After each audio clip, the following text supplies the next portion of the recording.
നീ നീ കൊണ്ടുവന്ന് എന്നെ താമസിച്ച അന്ധകാരത്തിലാടി. വേറെ എവിടെ ആയാലും വേണ്ടി എങ്ങോട്ടില്ലെന്നും കൊണ്ടുപോടി. അന്ന് വരെ ഞാൻ പട്ടിണിയും ആടി. ഇവിടെ ആഹാരമൊന്നും ഇല്ലടി. ഞങ്ങളെ ഇട്ട് കഷ്ടപ്പെടുത്ത കുറേ പെണ്ണുങ്ങൾ ഇവിടെ കിടപ്പുണ്ട്. വീടും അതുമില്ല. നിങ്ങൾക്ക് ഇഷ്ടമില്ല വേറെ എവിടെയും എന്നെ കൊണ്ടാക്കടി. വല്ലാത്ത വിഷമം.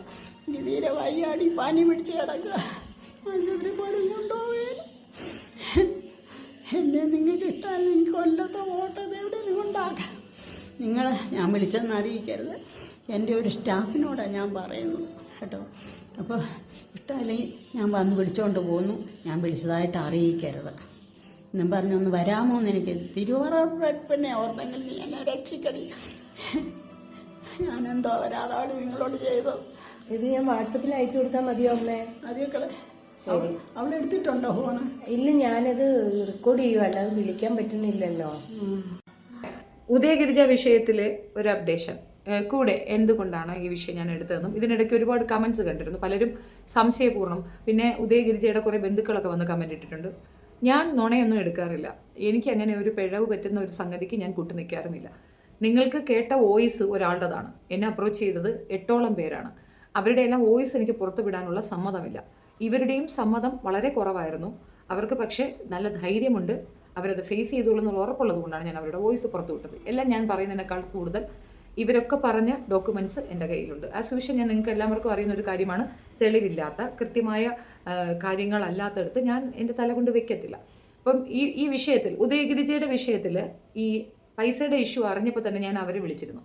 അവർ ഭയങ്കരമായിട്ട് മിസ്ബിഹേവ് ആണ് ചെയ്തിട്ടുണ്ടായിരുന്നത്. മാത്രമല്ല ഞാൻ ആരാന്നൊക്കെയാണ് ചോദിച്ചത്. ഇപ്പോൾ പ്രാദേശിക ലേഖകരെയൊക്കെ നിങ്ങൾ കണ്ടിട്ടുണ്ടാവില്ല, വലിയ എഡ്യൂക്കേഷൻ ഒന്നും വേണ്ട.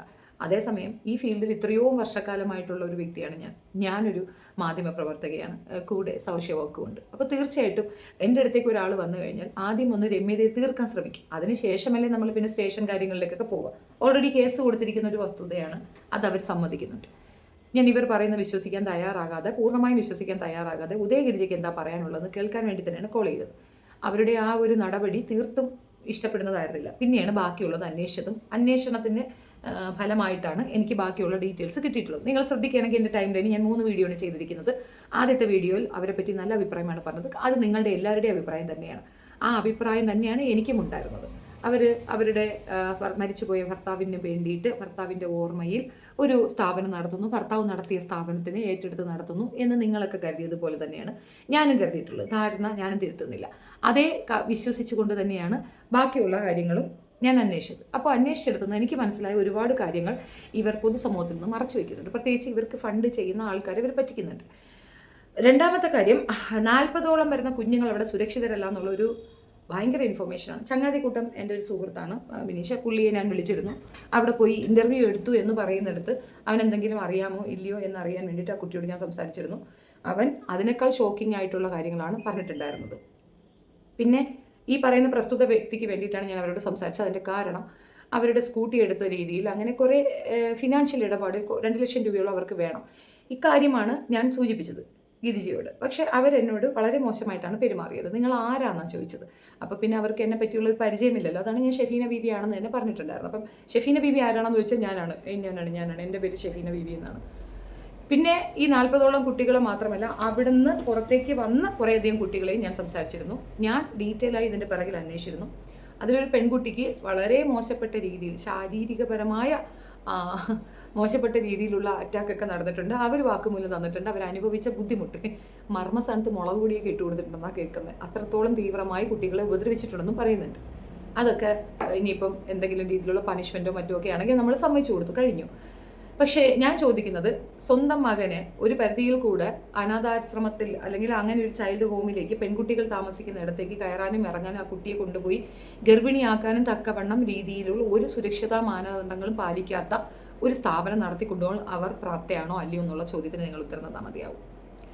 ഇനി ഒരുപാട് പേര് ഇപ്പം റീസെൻ്റ്ലി അവിടുന്ന് പുറത്തേക്ക് വന്ന കുട്ടി, ആ പെണ്ണിനെയും പറയുന്നത് പീഡനമെന്നാണ്. നമ്മൾ ഒരാളെ തോൽപ്പിക്കാൻ പീഡനം കൊടുക്കരുത്. ഇവിടെ പലരും അങ്ങനെ ചെയ്യാറുണ്ട്. മക്കളെ കൊണ്ട് പീഡന പരാതി കൊടുപ്പിക്കും.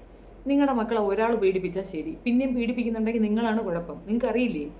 അങ്ങനെ ഒരു പീഡന ശ്രമം അവിടെ നടക്കുന്നുണ്ടെങ്കിൽ സുരക്ഷിതത്വത്തിന് കുറവുണ്ടെന്നല്ലേ അർത്ഥം. ആ സുരക്ഷാ മാർഗങ്ങൾ കൃത്യമായി പാലിക്കുന്നില്ല എന്നല്ലേ അർത്ഥം. അങ്ങനെയാണെങ്കിൽ CWC ചെയർമാൻ അതിന് ഉത്തരം പറയണം. പക്ഷെ ഞാൻ അറിഞ്ഞ വിവരം പുള്ളിയെ സസ്പെൻഡ് ചെയ്തിട്ടുണ്ട്. ഇച്ചിരി കാശൊക്കെ വാങ്ങിക്കുന്ന പുള്ളിയാണ്, അതുകൊണ്ട് സസ്പെൻഷൻ വന്നിട്ടുണ്ട്. സീരിയസ് ആയിട്ട് ഈ വിഷയത്തിലേക്ക് ഇറങ്ങി നിൽക്കുമ്പോൾ എൻ്റെ ഒപ്പം ഒത്തിരി പേര് സപ്പോർട്ട് ഉണ്ടായിരുന്നു. ഒത്തിരി പേരുടെ സഹായത്തോടു കൂടി തന്നെ കേസ് മുൻപോട്ട് കൊണ്ടുപോകാൻ തീരുമാനമായി. ക്യാഷിൽ വീഴാത്ത നല്ല മനുഷ്യരുമുണ്ടേ, ക്യാഷിൽ വീഴുന്നവരും ഉണ്ട്. ഏതായാലും ആശുപത്രി വൃത്തങ്ങൾ ആദ്യം പറ്റില്ല എന്ന് പറഞ്ഞു. ബയോളജിക്കൽ ടെസ്റ്റ് എന്ന് പറയുന്നത് ഇറ്റ്സ് വെരി ഈസി തിങ് ആണ്. ഹാർട്ടിൽ ഓട്ടയല്ല, ഹാർട്ടിൽ ജട്ടി. എന്തൊരു നുണയാണ് അമ്മയും മക്കളും കൂടെ ഇരുന്ന് കള്ളം പറഞ്ഞത്, എന്തെല്ലാം നുണ. ഇത് നമ്മൾ കേൾക്കുമ്പോൾ സത്യാവസ്ഥ അറിയുന്ന നമുക്കുണ്ടാവുന്ന ഫ്രസ്ട്രേഷൻ ഉണ്ടല്ലോ, നിരാശ.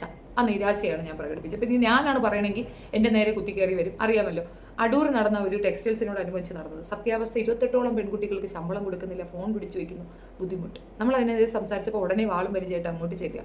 കേസിൽ നമ്മൾ ജയിക്കും, പക്ഷേ കേസ് നടത്തുമ്പോൾ നമുക്കുണ്ടാകുന്ന ബുദ്ധിമുട്ട് ഓർത്ത് നോക്കാം. കേസ് നിസ്സാരമായിട്ട് കോടതി എടുത്ത് കളഞ്ഞു. ഒരു ഓൺലൈൻ ജേർണലിസ്റ്റാണ്, അവർക്ക് അതിനുള്ള എല്ലാ റൈറ്റ്സും ഉണ്ടെന്നാണ് പറഞ്ഞത്. ഇനി അത് റിപ്പീറ്റ് ചെയ്ത് ഇത് കൊണ്ട് കൊടുത്തു കഴിഞ്ഞാൽ ആ പ്രശ്നം എനിക്ക് പരിഹരിക്കപ്പെടും, ഈസിയാണ്. അങ്ങനെ ഒരു വിധി കിട്ടിയ സ്ഥിതിക്ക് എനിക്കത് ഈസിയാണ്. പക്ഷെ ഓർത്ത് നോക്കും, അങ്ങനെ പറഞ്ഞ് നമ്മുടെ വായടപ്പിക്കും എന്നാണ് അവർ പറയുന്നത്. അപ്പോൾ പൊതുജനമാണ് അത് ഏറ്റെടുക്കേണ്ടത്. പകരം ഇത്തരം കമൻസ് നിങ്ങൾ ഇട്ടിട്ട് നിങ്ങൾ നെഗടിക്കാൻ നിൽക്കാതിരിക്കുക. ഒരു രീതിയിലും ഒരു പരിധിയിൽ കൂടുതൽ ഞാൻ ആരെ ആക്രമിക്കാൻ പോകാറില്ല.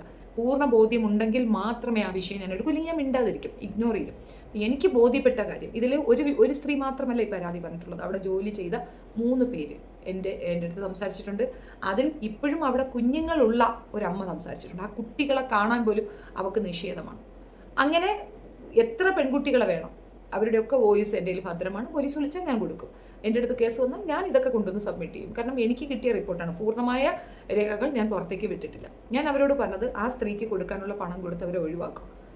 ദുർനടപ്പും കടുകാര്യസ്ഥതയും ഒക്കെ അവരുടെ ലൈഫിലുണ്ട് എന്ന് ഇവർ പറയുന്ന കാര്യങ്ങൾ അവരുടെ വായ കൊണ്ടാണ് നിങ്ങൾ കേട്ടത്. ഞാൻ പറയുന്നില്ല, എനിക്കറിയത്തില്ല, ഞാൻ കണ്ടിട്ടില്ല, ഞാൻ പോയി അന്വേഷിക്കാനും പോയിട്ടില്ല. പക്ഷെ നാട്ടുകാരും വീട്ടുകാരുമായിട്ട് ഒരുപാട് പേര് നമ്മളെ കോൾ ചെയ്യുന്നുണ്ട്. എല്ലാവരും ഒരേ കാര്യം തന്നെയാണ് പറയുന്നത്. ഗിരിജ ആദ്യത്തെ വിവാഹത്തിലുള്ള ഭർത്താവ് കുത്തിക്കൊല ചെയ്യപ്പെടുകയാണ് ചെയ്തത്. അത് ഗിരിജയുടെ കാമുകനാണോ അല്ലെങ്കിൽ വേറെ ആരെങ്കിലും ആണോ എന്നൊക്കെ പോലീസ് പറയേണ്ട കേസാണ്. പത്തനാപുരത്ത് അങ്ങനെ ഒരു സംഭവം നടന്നിട്ടുണ്ട്. ഈ പറഞ്ഞ ആൾ കുത്തിക്കൊന്നവൻ ജയിലിലാണ്. അദ്ദേഹം കുത്തേറ്റ് തന്നെയാണ് മരണപ്പെട്ടിട്ടുള്ളത്. ഗിരിജയുടെ പേർക്ക് ഒരു പയ്യൻ്റെ കേസുണ്ട്. 19 വയസ്സുള്ള പയ്യൻ ഗിരിജയുടെ പേര് പറഞ്ഞ് സൂയിസൈഡ് ചെയ്തിട്ടുണ്ട്. ആ കേസും ഉണ്ട്. ഇത് നമ്മൾ അന്വേഷിക്കുമ്പോൾ കിട്ടുന്നതല്ലേ, അപ്പോൾ നമുക്ക് പബ്ലിഷ് ചെയ്യാമല്ലോ. ഇത് രണ്ടുമുണ്ട്. അപ്പോൾ കേസുണ്ട്. അത് അവരെങ്ങനെ തീർത്തു എന്നുള്ളത് അവർ പറയേണ്ട കാര്യമാണ്, അത് ഞാൻ പറയേണ്ട കാര്യമല്ല. ഇത് അവിടെ വർക്ക് ചെയ്ത രാജേഷ് വിളിച്ചിരുന്നു. പുള്ളിയുടെ അടുത്ത് ഞാൻ ചോദിച്ചു, നിങ്ങൾക്ക് ഇതിനെപ്പറ്റി എന്തെങ്കിലും പറയാനുണ്ടെന്ന്. പുള്ളി പറയണേ, എൻ്റെ യൗവനം, എൻ്റെ നല്ല വയസ്സ് ഞാൻ അവിടെ നഷ്ടപ്പെടുത്തി. എൻ്റെ പേര് പറയാതെ നിങ്ങൾ ആ കാര്യം പറയുന്നത് എനിക്ക് ബുദ്ധിമുട്ട്. എൻ്റെ പേര് പറയരുതാണ്. എനിക്ക് ഇനിയൊരു വിവാഹ ജീവിതം മുൻപോട്ട് ജീവിക്കണം. എൻ്റെ പേരങ്ങനെ നാശമാകുന്നതിനോട് എനിക്ക് താല്പര്യമില്ല എന്നതൊഴിച്ചാൽ അയാൾ ഇതിനകത്തൊരു ഒബ്ജക്ഷനും പറഞ്ഞിട്ടില്ല. അവിടെ സ്വാതന്ത്ര്യമുണ്ടോ ഇല്ലയോ ബാക്കി കാര്യങ്ങളോ ഒന്നും പുള്ളി സംസാരിക്കുന്നുമില്ല. അപ്പം ആ വിഷയം ഈ പ്രസ്തുത കുട്ടി പറഞ്ഞത് കറക്റ്റല്ലേ? ഞാനാണോ പറയുന്നത്? നിങ്ങളിത് കള്ളമാണ് നുണയാണെന്ന് പറഞ്ഞു കഴിഞ്ഞാൽ ഒരു പ്രീമെച്ചൂർഡായിട്ട് അല്ലെങ്കിൽ നമ്മളുടെ വയസ്സ് ഗവൺമെൻറ് അലോഡ് ചെയ്തിരിക്കുന്ന 18 വയസ്സാണ്. 18 വയസ്സാകുന്നതിന് മുമ്പ് ഒരു കുട്ടി ഗർഭിണിയാവുക, ഗർഭിണിയായ കുട്ടിയെ കൊണ്ട് മകനെ കെട്ടിച്ചു കൊടുക്കുക, എന്നിട്ട് ആ മകളെ കൊണ്ട് വായ്ത്താളം പഠിപ്പിക്കുക. ഗർഭിണിയായി കെട്ടിയ ഒരവസ്ഥ കൊണ്ടാണ് അന്നേക്ക് ദിവസം രാത്രി, വിവാഹ ദിവസം രാത്രി ഈ പെൺകുട്ടി അടൂർ പോലീസ് സ്റ്റേഷനിൽ പോയിട്ടുണ്ട്. സത്യം പറഞ്ഞാൽ അന്നത്തെ പോലീസ് അധികാരി പോലും അറസ്റ്റ് ചെയ്യപ്പെടണം. കാരണം പെൺകുട്ടി വന്ന സ്ഥിതി അവരന്വേഷിച്ചില്ല, അവളുടെ ഏജ് അന്വേഷിച്ചില്ല. CWC എന്ന് പറയുന്ന സ്ഥാപനം കറപ്റ്റഡാണ്. ഈ വയസ്സിലാണ് ഈ കുട്ടിയുടെ വിവാഹം നടക്കുന്നത്. ഈ കുട്ടി കൺസീവ് ആണെന്ന് അവർ അറിഞ്ഞിട്ടുണ്ട്, പോലീസ് അറിഞ്ഞിട്ടുണ്ട്. എന്തുകൊണ്ട് ആക്ഷൻ എടുത്തില്ല? ഇവിടെ മൊത്തത്തിൽ ഒരു കൂട്ടക്കലാശമാണ് നടക്കേണ്ടത്. ഇവരെ എല്ലാവരെയും അന്വേഷണ വിധേയമാക്കണം എന്നുള്ളതാണ് ആവശ്യം. എന്തുകൊണ്ടിത് പറയുമ്പോൾ പലരും വന്ന് ചോദിക്കുന്നു, അയ്യോ ഇനി ആ കുട്ടികൾക്കാരുണ്ടെന്ന്. അവൾ പെറ്റ കുഞ്ഞുങ്ങളല്ലത്, അത് അനാഥ കുട്ടികളാണ്. ആ അനാഥകൾക്ക് 100ഓളം മാതാപിതാക്കളുണ്ട് കേരളത്തിൽ, അങ്ങോളം ഇങ്ങോളം. അതൊരു അനാഥാലയം മാത്രമല്ല കേരളത്തിൽ നിലനിൽക്കുന്നത്. അവിടെ അല്ലെങ്കിൽ അങ്ങോട്ട് മാറ്റി മറ്റൊരിടത്ത്. അവിടെ ഗാന്ധി ഭവനുണ്ട്, വൃദ്ധസദനം അന്തസ്സായിട്ട് നോക്കുന്നുണ്ട്. ഒരു കംപ്ലൈൻ്റ് അവിടെ നിങ്ങൾ കേട്ടോ, അവിടെ കൊണ്ടാക്കും. അവർ വെൽക്കം ചെയ്യും, പൂർണ്ണ ഇതോടെ എടുക്കും. എത്രയോ അനാഥാശ്രമങ്ങൾ വേറെയുണ്ട്, അവിടെ കൊണ്ടാക്കും. എന്താ കുഴപ്പം? അച്ഛനും അമ്മയും നഷ്ടപ്പെട്ട് അല്ലെങ്കിൽ അച്ഛനില്ല അമ്മ മാത്രമുള്ള കഷ്ടപ്പെടുന്ന കുട്ടികളല്ലേ അവിടെ ഉള്ളത്. അവർക്ക് കുറച്ചുകൂടെ ഫെസിലിറ്റീസ് ഉള്ള ഒരിടത്തേക്ക് മാറ്റുക എന്ന് പറയുന്നതല്ലേ നല്ലത്. അതോ അവിടെ കിടന്ന് ഇവൾ കൊണ്ടുവരുന്ന ഇവളുടെ മകനും മകൻ്റെ സുഹൃത്തുക്കളുമായ ആളുകൾ കയറി മേഞ്ഞ് ഗർഭിണിയായി കെട്ടിച്ചു കൊടുക്കണമെന്നാണ് നിങ്ങൾ പറയുന്നത്? എത്ര സംഭവമായി. കുട്ടികളെ പഠിപ്പിച്ച് നല്ല നിലയിലാക്കുക എന്നുള്ളതാണ് അനാഥാശ്രമം കൊണ്ട് ഉദ്ദേശിക്കുന്നത്. അല്ലാതെ 18 വയസ്സ് വരെ പഠിപ്പിച്ച ശേഷം അവിടുത്തെ കുണ്ടവേലയ്ക്ക് ഏർപ്പാടാക്കുക എന്നുള്ളതല്ല. അവരുടെ അച്ഛനും അമ്മയും ഇല്ലാത്തിടത്ത് ആ കുട്ടികളെ പഠിപ്പിച്ച് അന്തസ്സായി കെട്ടിച്ചു കൊടുക്കുകയോ നല്ല ജോലിയിലാക്കുകയോ ചെയ്യുന്നതാണ് ഒരു അനാഥാശ്രമം ചെയ്യേണ്ട കാര്യം. അതിന് ഒരുപാട് കാര്യങ്ങൾ സർക്കാർ ഏറ്റെടുത്ത കുഞ്ഞുങ്ങളാണത്. അതുകൊണ്ടാണ് സർക്കാരിൻ്റെ ഇതിനകത്ത് അവരുടെ കാഴ്ചയിൽ നിൽക്കുന്നത്. അല്ലെങ്കിൽ അവർ തോന്നിയാസം കാണിക്കുമല്ലോ. NGOs എപ്പോഴും പണം ഉണ്ടാക്കി കൊടുക്കുന്നത് അത് നടത്തിപ്പുകാർക്കാണ്. അവരാണ് പണം വാങ്ങിക്കുന്നത്. നമ്മൾ കാണുന്നത് ആ കുട്ടികളുടെ ശോചനീയ ഭാവം, അവരുടെ ബുദ്ധിമുട്ടുകൾ, അമ്മമാർക്ക്, നമ്മുടെ അമ്മമാർക്ക് ചെയ്യാൻ കഴിയാത്ത അവർക്ക് ചെയ്യുന്നതൊക്കെ കരുതി നമ്മൾ കൊണ്ട് കൊടുക്കുന്നതാണ്. അത് അവരാണ് പുട്ടടിക്കുന്നത്. പണം കൊടുക്കുന്ന പരിപാടിയെ നിർത്തണം. 1 മാസത്തെ ഫുഡ് അത് നിങ്ങൾ ഓഫർ ചെയ്യൂ, അങ്ങനെയൊക്കെ ചെയ്യും. അവരുടെ 1 മാസത്തെ ഫുഡ്, അവരുടെ ഡ്രസ്സുകൾ, ഇതൊക്കെ ഡയറക്റ്റ് വാങ്ങിച്ചു കൊടുക്കുക. കാശ് അത്രയും മെനക്കെടാൻ വയ്യാത്തവർ, വിശ്വാസമുള്ള ഒരു വ്യക്തിയെ അത് ഏൽപ്പിച്ച് അവരെ കൊണ്ട് ചെയ്യിക്കുക. ഈ പൈസ അവർക്ക് കൊടുക്കുന്ന പരിപാടിയെ നിർത്തിക്കുക. കറണ്ട് ബില്ല് അടയ്ക്കണോ, നമ്മൾ അടച്ചു കൊടുക്കാമെന്ന് പറയുക. ഇങ്ങനെ നമ്മൾ അതിനകത്ത് ഒരുപാട് ഇൻവോൾവ് ചെയ്ത് നോക്കിയാണ് അപ്പം കാണാൻ ഇവളുടെയൊക്കെ ഒറിജിനൽ ഫേസ് എന്താണെന്നുള്ളത്. വലിയ ചാരികസേര ഞളിഞ്ഞിരുന്നു കൊണ്ട് വർത്തമാനം പറഞ്ഞ അമ്മച്ചിയാവത്തില്ല. അതിന് ഒരു യോഗ്യത വേണം. അവരുടെ പേഴ്സണൽ ലൈഫിൽ അവരെത്ര കെട്ടി, അവരെത്ര പേരോടെ പോയി, അതൊന്നും വിഷയമല്ല. പക്ഷെ അത്തരത്തിൽ ജീവിക്കുന്ന ഒരു സ്ത്രീ നടത്തേണ്ട ഒരു സംഗതിയല്ല ചൈൽഡ് ഹോം എന്നാ പറഞ്ഞത്. നമ്മളൊരു നടത്ത കെട്ടവളുടെ കയ്യിലേക്ക് ഒരു ചൈൽഡിനെ കൊണ്ടുവന്ന് ഏൽപ്പിച്ചാൽ, ഇവിടെ നമ്മളിപ്പോൾ എത്രയോ അമ്മമാർക്കെതിരെ സംസാരിക്കുന്നത് എന്തുകൊണ്ടാണ്? അമ്മയ്ക്കൊപ്പം തന്നെ മക്കൾ നിൽക്കണമെന്ന് ആവശ്യമാണെങ്കിൽ പോലും, നടത്തകെട്ട അമ്മയാണെങ്കിൽ നമ്മൾ എന്തുകൊണ്ട് വിലക്കുന്നു? സ്വന്തം അമ്മയാണെങ്കിൽ പോലും നമ്മൾ പറയില്ല നടത്തകെട്ടവൾക്കൊപ്പം ആ കുഞ്ഞുങ്ങൾ വളരാൻ പാടില്ല, അത് മോശമാണ്, സമൂഹത്തിന് അത് ആപത്താണെന്ന് പറയുന്നില്ലേ? അത് തന്നെയാണ് ഇവിടെയും നമ്മൾ പറയുന്നത്. വാർത്ത കേൾക്കാൻ കുറച്ച് എന്തായാലും അവർക്ക് പണി കിട്ടിയിട്ടുണ്ട്, ആക്ഷൻ എടുത്തിട്ടുണ്ട്. പത്തനംതിട്ട അനാഥാലയത്തിൽ അന്തേവാസിയായിരുന്ന യുവതി പ്രസവിച്ചു. പ്രായപൂർത്തിയാകും മുൻപേ പെൺകുട്ടി ഗർഭം ധരിച്ചുവെന്ന പരാതി ഉയർന്നതോടെ പോലീസ് കേസെടുത്തിട്ടുണ്ട്. വിഷയം പരിശോധിച്ച ചൈൽഡ് വെൽഫെയർ കമ്മിറ്റിയുടെ റിപ്പോർട്ട് പരിഗണിച്ചാണ് പോക്സോ വകുപ്പ് പ്രകാരം കേസെടുത്തിരിക്കുന്നത്. അനാഥാലയ നടത്തിപ്പുകാരിൽ ഒരാൾ വിവാഹം ചെയ്ത യുവതി കുഞ്ഞിന് ജന്മം നൽകിയതോടെയാണ് പരാതി ഉയർന്നത്. കഴിഞ്ഞ വർഷം ഒക്ടോബർ 23-നായിരുന്നു വിവാഹം. 7 മാസങ്ങൾക്ക് ശേഷം ഇക്കഴിഞ്ഞ ജൂൺ 2-ന് യുവതി കുഞ്ഞിന് ജന്മം നൽകി. പൂർണ്ണ വളർച്ചയെത്തിയ കുഞ്ഞിനാണ് യുവതി ജന്മം നൽകിയതെന്നാണ് CWCയുടെ റിപ്പോർട്ടിലുള്ളത്. 2024 ഒക്ടോബർ 9-നാണ് പെൺകുട്ടിക്ക് 18 വയസ്സ് പൂർത്തിയായത്. 2 ആഴ്ച കൂടി പിന്നിട്ടപ്പോഴായിരുന്നു വിവാഹം. ഈ കാലയളവ് കണക്കാക്കുമ്പോൾ 18 വയസ്സ് പൂർത്തിയാകും മുൻപ് പെൺകുട്ടി ഗർഭവതിയായി എന്നാണ് കണക്കാക്കുന്നത്. അങ്ങനെയെങ്കിൽ അനാഥാലയത്തിൽ കഴിഞ്ഞു വന്ന പെൺകുട്ടി ലൈംഗികമായി ചൂഷണം ചെയ്യപ്പെട്ടു എന്ന ഗുരുതര സാഹചര്യം കൂടി ഇവിടെ വെളിപ്പെടുകയാണ്. ഇപ്പോഴും നിരവധി പെൺകുട്ടികൾ താമസിക്കുന്ന കേന്ദ്രം നൽകുന്ന സുരക്ഷ കൂടി ഇവിടെ ചോദ്യം ചെയ്യപ്പെടുന്നുണ്ട്. CWC റിപ്പോർട്ട് കണക്കിലെടുത്ത് പോലീസ് യുവതിയെ പരിശോധിച്ച സ്വകാര്യ ആശുപത്രിയിലെ ഡോക്ടറുടെ മൊഴി രേഖപ്പെടുത്തി. ഇതുകൂടി അടിസ്ഥാനപ്പെടുത്തിയാണ് പോക്സോ വകുപ്പുകൾ ചേർത്ത് കേസെടുത്തത്. ആരെയും പ്രതി ചേർത്തിട്ടില്ല. അതേസമയം പ്രായപൂർത്തിയായ ശേഷമുണ്ടായ ബന്ധത്തിലാണ് തങ്ങൾക്ക് കുട്ടി ജനിച്ചതെന്നാണ് യുവതിയുടെ മൊഴി. 7-ാം മാസത്തിലാണ് കുഞ്ഞ് ജനിച്ചതെന്നും വിശദീകരിക്കുന്നു. കുഞ്ഞിന്റെ ശാരീരിക വളർച്ച, പിറന്ന ദിവസം എന്നിവ വെച്ച് ഗർഭധാരണത്തിന്റെ കാലയളവ് ശാസ്ത്രീയമായി കണ്ടെത്താനുള്ള ശ്രമത്തിലാണ് പോലീസ്. കുറേ അധികം പേര് വന്നിട്ട് കിടന്നിട്ട് കുറേ കഥകൾ പറയുന്നുണ്ട്. ദയവേത് നിങ്ങൾ മനസ്സിലാക്കാൻ പറയുകയാണ്. വിശ്വസിക്കാമെങ്കിൽ വിശ്വസിക്കുക. കൃത്യമായി മനസ്സിലാക്കിയ ശേഷം മാത്രമാണ് ഞാൻ വീഡിയോ ചെയ്തിട്ടുള്ളത്. 100% നിങ്ങൾക്ക് വിശ്വസിക്കാൻ പറ്റുന്ന കാര്യങ്ങളാണ് ഞാൻ അവതരിപ്പിച്ചിട്ടുള്ളത്. എന്നോട് ഇവർ ഒന്ന് പറഞ്ഞതിൻ്റെ കാരണം തന്നെ ഞാൻ ഇത് അവതരിപ്പിക്കുമെന്ന് അവർക്ക് അറിയാവുന്നതാണ്. കേസ് വന്നാൽ ഫേസ് ചെയ്യും, തീർച്ചയായിട്ടും ഫേസ് ചെയ്യും. കാരണം നുണപ്രചരണം എൻ്റെ പരിപാടിയല്ല. തെളിവില്ലാതെ ഞാൻ പറയത്തില്ല. കേസൊക്കെ വരും, സ്വാഭാവികമാണ്. ഞാനത് നേരിടും. കാരണം നുണയല്ല ഞാൻ പറയുന്നത്, സത്യമാണ് പറയുന്നത്. എൻ്റെ തെളിവുണ്ട്, തെളിവ് വെച്ചാൽ സംസാരിക്കുന്നത്. അപ്പോൾ ഈ വിഷയത്തിൽ ഇനിയും കുറേ അധികം ഓഡിയോസ് എൻ്റെ കയ്യിലുണ്ട്. നിങ്ങൾ റിക്വസ്റ്റ് ചെയ്യുകയാണെങ്കിൽ ഞാൻ കൂടുതൽ പ്ലേ ചെയ്യാം.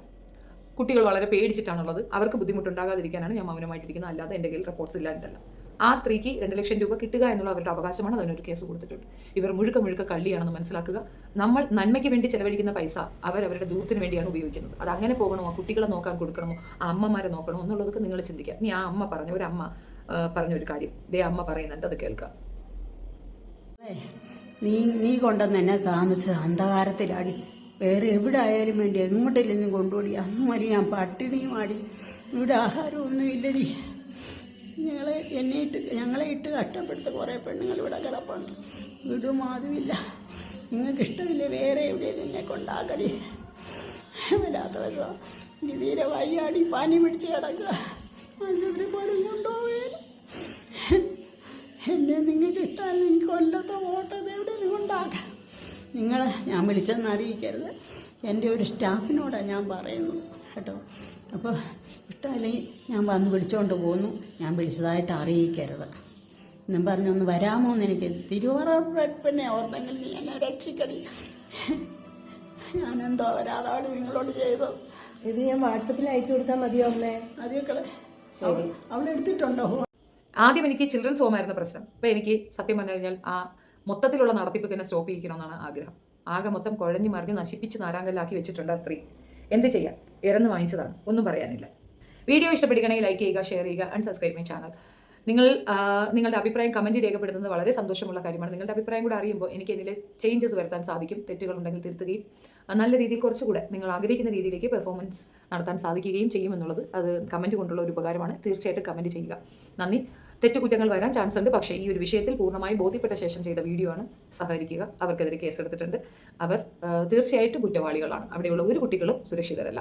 ഈ ഒരു അനാശാസ്യ പരിപാടി അവിടെ നടക്കുന്നുണ്ടെന്നുള്ള പൂർണ്ണ ബോധ്യമുള്ളത് കൊണ്ടാണ് ഇവർക്കെതിരെ നമ്മൾ കർശനമായ നടപടിയുമായിട്ട് മുൻപോട്ടുന്നത്. കേസ് കൂട്ടൊന്നും കാണിച്ചാലും വരട്ടാനൊന്നും വരില്ല. കേസ് വന്നാൽ ഫേസ് ചെയ്യും. കള്ളത്തരമല്ലല്ലോ പറഞ്ഞത്, സത്യമല്ലേ? നിങ്ങൾക്കെതിരെ എങ്ങനെ കേസ് വന്നു? അപ്പോൾ അവിടെ ഒരു പോക്സോ ക്രൈം നടന്നിട്ടുള്ളത് കൊണ്ടല്ലേ സ്വന്തം മകനെ കൊണ്ടത് ചെയ്യിച്ചിട്ട് ഈ ഇമ്പാക്റ്റ് കൊടുക്കേണ്ട കാര്യമുണ്ട്. നന്മമരമാവാൻ ഇറങ്ങി നടക്കുന്നതാണ്. മക്കൾക്ക് അനാഥ കുട്ടികളെ കെട്ടിച്ചു കൊടുക്കുന്നത് നന്മയൊന്നുമല്ല. അത് നന്മയെ നിങ്ങളുടെ തരാ പറഞ്ഞാൽ നിങ്ങളുടെ മകനൊരു ഇണയാണ്. മകനിക്കോ മകൾക്കോ ഒരു ഇണയാണത്. അതിനപ്പുറം ഒന്നുമല്ല. അതൊരു വലിയ പുണ്യകർമ്മമാണെന്നൊക്കെ നിനക്കൊക്കെ തോന്നുന്നതാണ്. Anyway, thank you so much.